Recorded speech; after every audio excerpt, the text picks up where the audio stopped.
Hi, this is Hi Bob Poor Bob, and we're about to play some Ultimate General Civil War. So, hello and welcome back. This is going to be a bonus camp video that is basically just a comparison of my two runs up to this point. So what I have here is my first run.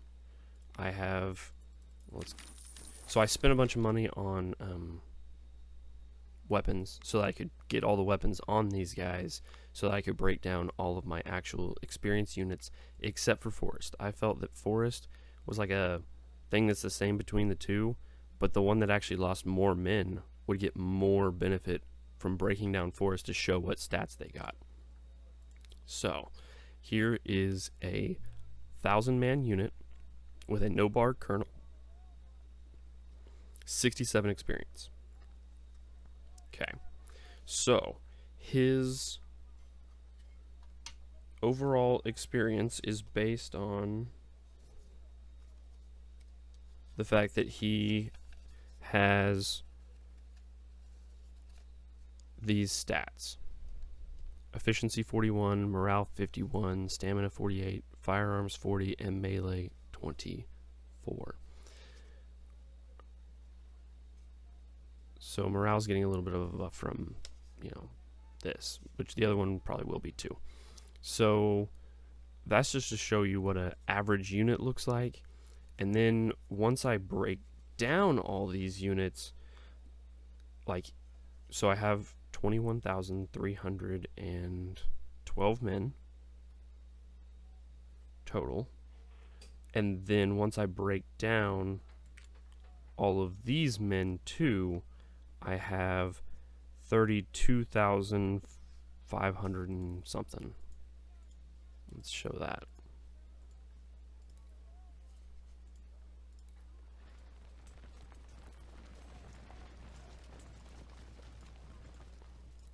Okay.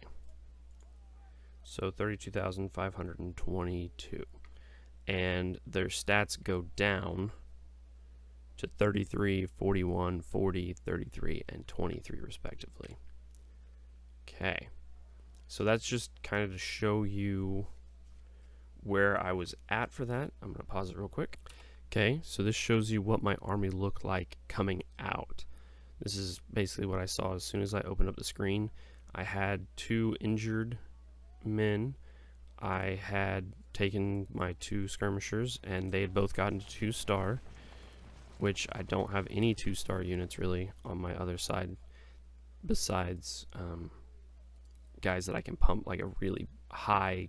Oh wait, that guy's got 2 stars, and so does that guy. They had 2 stars before this. Okay, so I had 2 2-star units, evidently. Those infields had done really well in some of the previous battles, I guess. But in my current run, I had diluted them more, and as such had not gotten to that 2nd star yet. I'm at like 90. Of course, that's with a, pretty good officer in there. So let's see what he is with a no-bar colonel. Still a 2-star, so a 2 and 8. That's not bad. Of course, put a major in there, they drop, but that's fine. Yeah, so they both have pretty good experience. Of course, they're a little bit smaller than in my other playthrough. They didn't take too many casualties. They took a bit, though. I think I took... No, I didn't take any Whitworth losses. Took a few sharps, but nobody cares about sharps anyway. So that's basically just to show you what the setup was coming out of there. I'm going to pause it and I'll be right back. So this is what my army looked like going into the next battle. I'm not going to the same battle as I was, so this was only a 8 or 9 unit battle, I think. 8, 9. So it's not as big of a... So it's got the telescopic sights. I spent the points on both the telescopic sights and the infields, it looks like. So pretty much exactly what I did in this one. Of course, I had a couple points left over in my new one, more than this one. And all these guys are just base units, and then I do have quite a few units over here with quite a bit of experience that I just kind of... So these are the guns that I had left over. Another telescopic sight with 2 stars. But I decided I didn't want to bring both of them to that one. So I'm obviously doing better on the snipers, that's for sure. But that's okay. Are these guys regular? No? What? So I have 411 of them. I think that's about what all you can get. So this is so I had 1,400 supply, 3,000, 3,500, 35,000, 35,000, and 14,000 supply. And let's go and look at my current one. Load after Shiloh. So this is my new one just after Shiloh, what my units all look like. So this is what they all look like. I mean, you saw this in the camp video, but I just figured I'd show it anyway. And this is all my units. I think my points in here are the exact same at this point. I do make a change after this, so this is everything all torn up again. So now my efficiency and everything is a little bit different. So I actually have 3 less efficiency, the same on morale. My stamina is higher by 6. My firearms is lower by 4, and my melee is higher by 7. So I've actually gained more experience overall, and a base 1,000 unit with a no-bar kernel is at 71 instead of 67. So 4% more experience bar for my trained troops over the first run. So that's looking pretty good. And then we have our units back here that we can break down and show what it is after I went ahead and broke down Forrest for this part because, you know, he is part of your overall force. Okay, so 31, which is a drop of 7, a 41, which is a drop of 10, a 44. Oh, wait, I forgot. One more unit. A 45, which is a drop of 9, a 31, which is a drop of 5, and a melee drop down to 28, which is a drop of only 3. So we're looking at, you know, quite a bit lower, and we obviously have quite a bit more money on this playthrough at this point because we didn't have to spend money on the weapons just to build the other units. So now we're going to go look at what our final looks like. Built out for, you saw this at the end of my actual camp video. So we have the, you know, 1.8 star sniper as a backup, and then we have all these guys that are just the extras left over.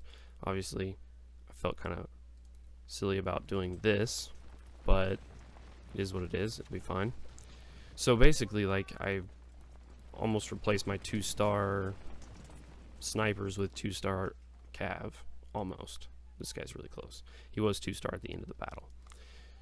And then we have what our actual force is going to look like. So a pair of Springfields that have a little bit of extra experience. I think 500 of these guys were from our junk pile. And then we have obviously the snipers, which are pretty close to getting that next star. I should probably do this. Oh wait, that's not the right place to put that. Can we get him his next star? We can. And this is where kind of a really big choice comes up. If I leave him in charge of the entire corps, I lose out on 10% experience. But what I gain is the ability to put him in the position of this sniper. So what if I forgo the fact that I get, what all benefits do I get? I get 5% melee, 5 to melee, 5 to firearms, minus 10 to reload. Man, that seems huge. Because what I could do is I could just go with a 1 star and throw him in to the sniper. Man, see, I didn't even think about this until just now. Sorry, guys. You're watching me think. So I lose 10% reload speed. Or 10% experience. Or I get them both, but I miss out on the fact that I think in these 3 battles, using the sniper guy and getting a couple thousand kills with the sniper if I can, I think I could get this guy to 3 stars. And if I got him to 3 stars, I would still miss out on that 10% experience. So it might not be worth getting him to 3 stars anyway. Man, I'm sorry guys. I did not expect to actually be coming up against real questions in this video. I thought I had everything all worked out. I spent almost an hour getting this video together just to kind of see. And obviously, like, look at how many infields I have compared to on the other playthrough. I have a ton of infields rearing and ready to go. Now, the one thing that I did miss out on in this playthrough as compared to the other, we're going to go ahead and switch over here to show you what I've worked up. I went through and counted up all of these things. So if you need to take a second to look at this, this is all the stuff. Wow, that is not how you spell morale. So it's what weapons I have. Obviously, the new run is completely destroying the old run in most categories. Like, I have twice as many Lorenzes, twice as many infields almost, and twice as many 1855s. But 1855s don't really matter. Like, you can't even get enough to field a unit, so that's not a big deal. But 4,000 palmettos, like, who even cares? Like, it's just palmettos. And I still have 1,000 more Springfields than I did before, and I have more Mississippis, but I have less of them. And this pretty much evens out here. I just think that the MJ&Gs are like a waste of space because you end up needing to buy more of them just to field a single unit, whereas with the Mississippis, like, you can field several units with them, and the little bit of leftover that you have, you don't feel so bad about. With these guys, if you have, you know, I can't make a unit of 2,500 out of this. I have to buy all the way up to 2,500. With this, I can make 2 units. With this, I can almost make 3, and I don't have to buy 300 to get up to the next one. So I just feel that having a little bit more streamlined of a gun base is going to work out better for me in the end. Okay, so then our manpower that had training and the manpower that, you know, basically we pulled out of the last run, not including the forest unit that we get. And then our new total at the end, like, I got more men this time by a substantial margin. I don't know how many captures I got in the old run. This is like my totals here. I don't know how many captures I got. Did I not get very many? Yeah, I only got 100 108 captures. I really was not trying very hard on captures at that point in the battle. I hadn't yet figured out a lot of the ways, because like in this one, 19,000 captures. So that's part of the reason why my firearms is probably lower, is because I captured men instead of killing them. But I also got into melee some, which got my melee skill up, which will help further on down the line with keeping with that whole theme of being able to melee some guys. So this is what we're looking at for. So the officer corps is where I've lost. I have 2 brigadier generals that are injured, but I have a total of 10 on my old run, and I only have 8 now. I had 25 colonels, and I only have 20 in this run. Where I think it kind of catches up a little bit is a lot of these lieutenant colonels are a little bit low on experience, and a lot of these guys are pretty high. So I think I'm going to be able to make some colonels out of these guys easier than I am here. But a lot of these colonels are pretty high, close to brigadier general, and so are them. So are my new ones. But I really think that this definitely is swinging towards the balance of having more trained officers in this one. I got really unlucky in this playthrough with only getting a few generals and colonels in my pool after Shiloh.